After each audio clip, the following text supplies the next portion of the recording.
Ішерге ас суы болмаса да, бетіне жағар 5 тонна бояуы бар мөлдір қызын еш ойлаған емес. Тіпті мектепке де берген жоқ. Өйткені тұрақты тұрар мекені болған жоқ. Алайда қызын тастап кетуге де қимайды. Уақыт келе Лаура өте сұлу боп бой жетті. Ешқандай да әкесінің жоқ екенін, анасының қандай кәсіппен айналысатынын түсінген бой жеткен, әр таңды қорқынышпен өткізетін. Себебі анасына келген еркек деп атауға арзымайтын қаңғыбас иттер Лаураға да көз салып қоятын кездер болған. Анасының бұл үстінен әбден арланып, жеркенетін бой жеткен талай рет анасынан қашып та көрді. Білімі жоқ, аңқау, аузы ашық, өрімдей жас қыз талай алаяқтың құрбаны болып, жұмысының ақысын ала алмай, далада жаурап, жасынып, ақыр соңында анасына қайтып келетін. Ағаларын іздегісі келген, бірақ қайдан іздерін, кімнен көмек сұрарын да білмей жүрді. Әжесін сағынып, мені іздеп тапса екен деген арманға сеніп, күтуден басқа амалы қалмады. Ал бұл кезде Әсия Шерханның бір ұл, бір қызымен алданып, солардың қызығына бөленіп жүрген еді. Берік те үйленіп, Сұлушаш атты сұлуды өзіне жар етті. Аллаға шүкір, екі келіні де адалынан келді. Бір-бірінен өткен ақылды, анашым деп Әсияның асты үстіне түседі. Алайда Әсия тұңғыш немересі Лаураны ойлауын тоқтатқан емес. Қателік жасаған адамнан қорықпа, бір қателікті екінші рет жасаған адамнан қорық деген сөз бар. Лаураны өмірдің өзі шыңдап, әрбір қателігінен сабақ алып, жігерлі де, төзімді, батыл қызға айналды. Өз арбасын өзі сүйреп, қара жұмыс істеп, нанын тауып жеп жүр. Мөлдір болса, сол баяғыша түнгі көбелектік кәсібін тоқтатқан емес. Әсияның жүрегі сыр беріп, бір аяғы төрде, бір аяғы көрде болып, төсек тартып жатып қалды. Шерханды жанына шақырып, ішкі сырын ақтарды. Ұлым, менің дәм тұзын таусылуға шақ. Саған айтар соңғы тілегім бар. Айта беріңіз, анашым. Лаура тайымның жағдайын білгім келеді. Оны іздеп көрш, өтініш. Оның жағдайы жақсы екеніне көз жеткізгім келеді. Анашым, мен оны бір сәт есімнен шығарған емеспін, бірақ оны қайдан іздеймін? Тырысып көрш, балам. Қолымнан келгеннің бәрін жасап көремін. Шерхан мөлдірмен Лаура жайлы сұрастырып, көшіп кеткен ауылдарына қайта барды. Таниды деген адамның бәрінен сұрады. Ешкім ешқандай ақпарат білмейді. Ұнжырғасы түсіп, үйіне қайта оралды. Жолына телміріп, көзі жаутаңдап отырған анасына қарап, өзін қоярға жай таппай қалды. Анасының жағдайы күн өткен сайын нашарлауда. Әр күн сайын Лаура жайлы сұрап, Шерханға жалбарынатын. Анасының жағдайына қарап, қолынан ештеңе келмеген үшін күйінген жігіт жер көкке сыймай әбден жан азабының отына күйді. Алайда миллионнан астам тұрғыны бар. Алып шаһардан оларды қалай іздеп табарын біле алмай сарсаңға түсті. Ақыр соңы ойлана келе ессіз әрекетке көшті. Аңға шыққан аңшыдай өтірік қыз құмар жігіттің кейпіне еніп, әрбір жын ойнақтың есігінен сығалап көрді. Ақысын төлеп жезөкшені жалға алғанымен оларға жақындауға жеркеніп бетіне түкіріп кететін. Біршама уақыт іздеп мөлдірді әрең тапты. Ақысын төлеп бөлмеде күтіп отырды. Клиенттің құмарын басамын деп келген келіншек бұрынғы қайын інісін көргенде есеңгіріп қалды. Есінен адасқан адамдай тоқтамай күле берді. Сенсің бе? Бір кездердегі өжет, батыл, қаһарман жігіт қайда кеткен? Жап аузыңды. Мен сенің кесіріңнен осындай күйге түстім. Сендей адам бейнесіндегі шайтандарға түкіргенім бар. Мен неге іздедің? Лаура қарындасым қайда? Оны саған не үшін айтуым керек? Сен оған ешкім емессің, кет жоғал.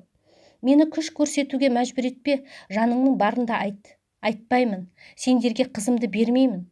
Шерхан осы күнге дейін бойын кернеген ашудың бәрін сыртқа шығарып, жеңгесін қылғындыра бастады. Қане, айт деймін, жібер, мені өлтіресің. Айт, Лаура қайда? Қазір айқайлаймын. Шақыр кәне. Мөлдір айқайлаған соң күзетшілер жетіп келіп, Шерханды сыртқа шығарып жіберді. Мықтап кілттелген есіктен Шерхан қайта ішке кіре алмады. Сол есіктен мөлдірдің шыққанын күтіп аңдып отырды. Таң атуға жақын. Айдың жарығынан бәрі де ап-анық көрініп, әрбір тіршілік иесін көзден таса қылмай бақылап отырды. Әлгі есіктің алдына қымбат көлік келіп тоқтады. Іштен мөлдір шығып, көлікке мініп, көлік иесімен өрбісіп, құшақтасып, біршама уақыт отырды. Күткен сәт жетіп, көлік оталды. Осы сәтті асыға күткен Шерхан көліктің артынан еріп отырды. Өңкей бай, бағландар тұратын қымбат ауданда орналасқан шағын үйге әлгі екеуі кіріп кетті. Шерхан көлік ішінде түнеп, мөлдірдің үйден кетер кезін күтіп отырды. Бір кезде әлгі еркек шықты. Артынан көп ұзамай мөлдір шығып, үйден ұзай қоймаған жанындағы ер адамның көлігіне мініп, әлденені алды да сөмкесіне салды. Алыстан бақылап тұрса да, ақша алған бірден сезіп, клиенттерінің бірі болар деп ойлап қойды. Мөлдір үйден алыстаған соң үйге кіріп, есікті тоқылдатты. Бойы ұзын, көрікті, жүзі бал-бұл жайнаған, ағасы Ғазизден аумайтын сұлу бой жеткен есікті ашты. Сәлеметсіз бе, келіңіз. Қарындасым, түсінбедім. Сіз кімсіз? Мен ағаңмын ғой, Шерхан. Шерхан аға? Я, есіме түстіңіз, ағау. Лаура бірден ағасының мойнына асыла кетіп, жылап жіберді. Ағатай, мен неге іздемедіңіз? Кешігіп неге келдіңіз? Сені бір сәтте есімізден шығарған емеспіз. Сені әрең іздеп таптым ғой. Әжең сенің жолыңа қарап, екі көзі төрт болды. Менімен бірге кетесің бе? Әжем? Я, әжеме барғым келеді, бірақ... Не бірақ? Айтсаңшы. Мен жақында ғана тұрмысқа шықтым. Күйеуімнің үй іші әлі хабарсыз. Сондықтан да маған бұл үйден шығуға тыйым салған. Күйеу баланың әке-шешесінің рұқсатынсыз шаңырақ көтердіңдер ме? Бұл қалай? Я, түсіндім. Анаң үшін бе? Лаура жүзін төмен қаратты. Аға, үйге кіріңіз, ол қазір келіп қалу керек. Келсін, түсіндіріп айтамын. Әжемді қатты сағындым. Көруге асығып барамын. Ол келгенше ішке кіріңіз. Ағасы мен қарындасы екеуі әбден шүйіркелесіп, әңгіме дүкен құрды. Анаң қайта тұрмысқа шықты ма? Жоқ, оған күйеудің қажеті не? Мен айтпасам да өзіңіз білесіз ғой. Шерхан ойланып қалды. Әлгі еркек кім болған сонда? Бұл үй кімдікі? Қашаннан бері тұрасыңдар?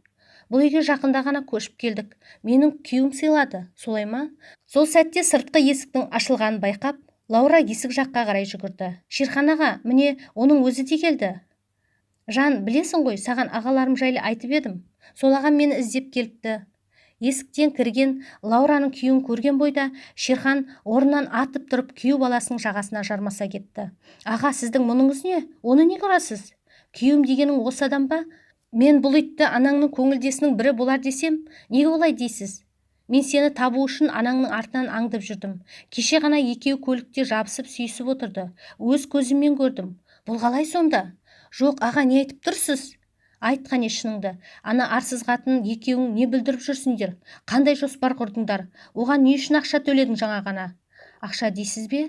Анама ақша төледің бе? Азамат, не болып жатыр? Шерхан әлгі итті сөйлемесіне қоймай ұрып теуіп тастады. Нәтижесіне бәрін баяндап берді. Я, бәрін айтамын. Тек мені ұрмаңыз. Лаура, мен саған күйеу емеспін. Болмаймын да. Өйткені менің әйелім, бала-шағам бар.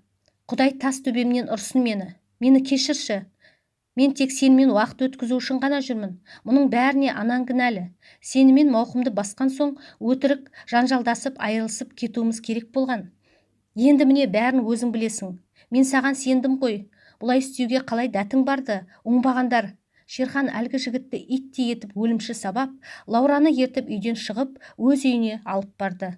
Лаураға не айтса да, қыз байғұсты жұбата алмай-ақ қойды. Лаура, әжеңді жақсы көресің бе? Оны сағындың ба? Я, өте қатты. Олай болса жылама. Әжеңнің жағдайы ауыр. Сенің мына жағдайыңды көрсе, жаны қиналып, жағдайы тіптен нашарлап кетеді. Жарайды аға. Я, айта бер. Дер кезінде келіп, менің көзімді ашқаныңыз үшін алғысым шексіз. Әйтпесе, ана арсыз әйел мені қаншама жалған күйеуге берері беймәлім еді. Мен оны анам ғой деп жүрсем, енді менің ондай анам жоқ. Бәрі жақсы болады. Бәрін ұмытасың. Үйіне жетсе, жедел жәрдем көлігі тұр екен. Екеуі де жүгіре ішке кірді. Асияның жағдайы ауыр, кеудесінен жаны шығуға шақ қалыпты.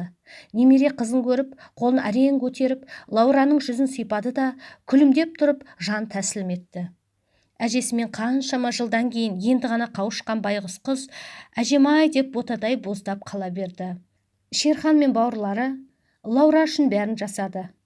Олардың ұл-қыздарымен өзін жұбатқан Лаураның бәрібір көңіліне анам маған неге бұлай жасады деген ой қалып қойды. Анасын сол күйі қайта кезіктірмеді. Тіпті өлі немесе тірі екен білуге де қызықпады.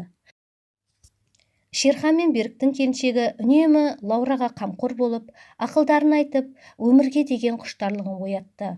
Тігіншілік курс оқып, ағалары ашып берген ательеде жұмыс жасап жүрді. Жеңгелері жеңгетайлық етіп жақсы ер азаматқа тұрмысқа берді. Дүркіретіп ұзату тойын да жасап берді. Алайда Лаураның ойынан арсыз анасының істеген иттігі бір сәтке де шыққан емес.